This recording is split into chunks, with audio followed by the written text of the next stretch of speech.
সকালবেলা মায়ের পুজো হয়ে গেছে। মায়ের এই শীতলা মায়ের থানে দেখুন সন্ধ্যা হয়ে গেছে, সন্ধ্যাও দিয়ে দিয়েছে।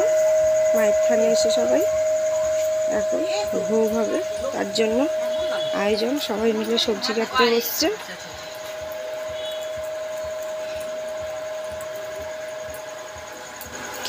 খিচুড়ি আর লাবড়া তার প্রস্তুতি চলছে।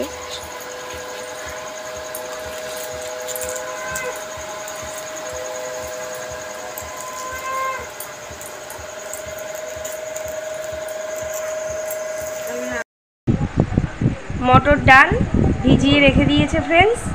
কালকে আমাদের বাড়ি শীতল পান্তা পুজো, তাই জন্য পান্তা তার সাথে স্পেশাল এই মটর ডালের বড়া হয়েই থাকে, তাই জন্য ডালটাকে ভিজিয়ে রাখা হয়েছে আগে থেকে।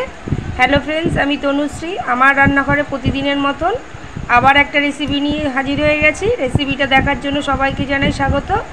আপনারা কেমন আছেন? আশা করি আপনারা ভালো আছেন। আপনাদের ভালোবাসায়, ভগবানের আশীর্বাদে আমরাও ভালো আছি। আজকে রেসিপিটা হচ্ছে মটর ডালের বড়া। ভেজানো ডালটাকে মিক্সি বোলের মধ্যে দিয়ে আমি পেস্ট করে নেব।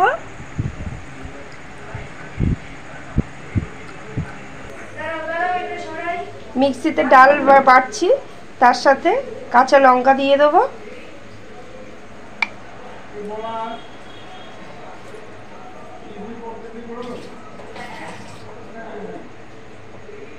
আদা ছাড়িয়ে নিয়েছি, আদা ছোট ছোট করে কেটে আদাটাও দিয়ে দেবো।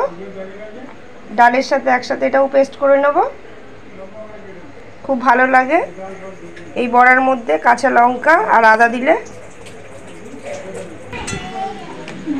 ডালটা পুরো পেস্ট করা হয়ে গেছে, তার সাথে লঙ্কা, কাঁচা লঙ্কা আর আদাও দিয়েছি ফ্রেন্ডস, দেখেছেন। এবার স্বাদ মতো নুন দিয়ে দিচ্ছি।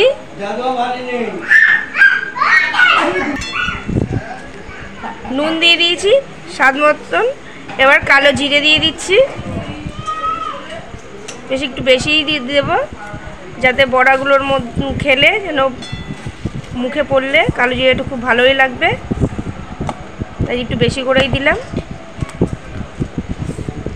এবার একটা চামচ নিয়ে নিয়েছি, চামচ দিয়ে এই পেস্ট ডালটা সব কিছু দিয়েছি, সব একসাথে ভালো করে মিশিয়ে নেব। ফাটাতে হবে।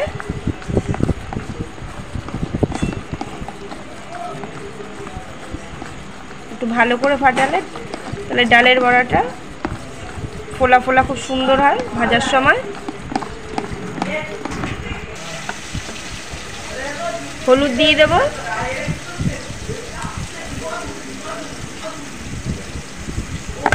দিয়ে চামচটা দিয়ে ফের হলুদটাকেও ঘেটে নেব।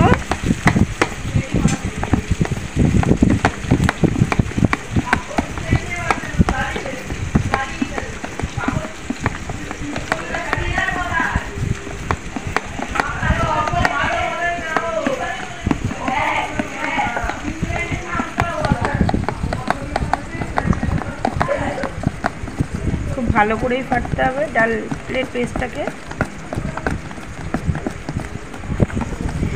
বেশ অনেকক্ষণ ধরে ডালটাকে ফাটিয়ে নিলাম, কেননা তাহলে একদম ক্রাঞ্চি মচমচে ভাকারটা খুব সুন্দর হবে। যত বেশিক্ষণ ধরে ডালটা ফাটাবে ডালের বড়াটা তত ভালো হবে। ফ্রেন্ডস, কালকে যেহেতু শীতল পান্তা আপনাদের বললাম, তাই পটল আলু সব ভেজেছে ওই গরম ভাজা তেলের মধ্যেই।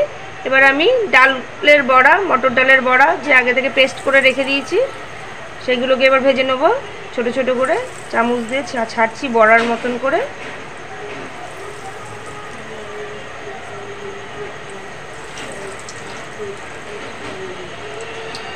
লো ফ্লেম করে একদম ভাজতে হবে, তাহলে ভেতরটা ভালো মতন ভাজা হবে।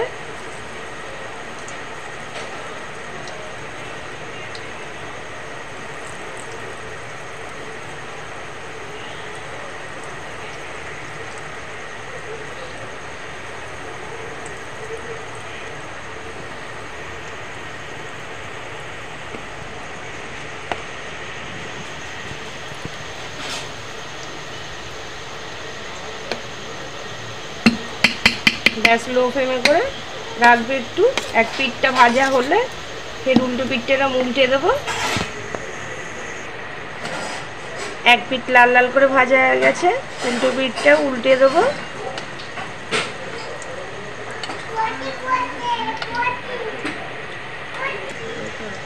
এক পিঠ উল্টে দিয়ে লাল লাল ভাজা হয়ে গেছে, উল্টো পিঠ অপর পিঠটাও আমি উল্টে দিলাম। পিঠটাও ভালো করে লাল লাল করে ভেজে নেব। এই পিঠ ও পিঠ করে ভালো করে লাল লাল করে ভাজা হয়ে গেছে বড়াগুলোকে। এবার আমি তুলে নেব। মটর ডালের বড়া তৈরি হয়ে গেছে, ব্যাস তেল থেকে ছেঁকে ছেঁকে তুলে নেব।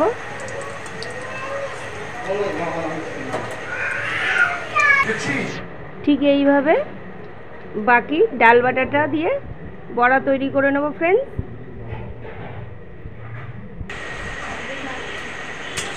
দেখুন একতলা ভাজা হয়ে গেছে, আলু পটল কাঁচকলা ভাজা, তার সাথে এই যে ডালের বড়া, মটর ডালের বড়াও ভাজা হয়ে গেল। একদিনকার এরকম মটর ডালের বড়া করে দেখতে পারেন ফ্রেন্ডস। কাঁচা লঙ্কা আদা বাটা, তার সাথে একটুখানি নুন হলুদ আর কালো জিরা দিয়ে, খুব ভালো লাগবে। যদি ভালো লেগে থাকে তাহলে প্রতিদিনের মতন ভালোবেসে লাইক শেয়ার সাবস্ক্রাইব করে দেবেন। ভালো থাকবেন, সুস্থ থাকবেন। Thank you.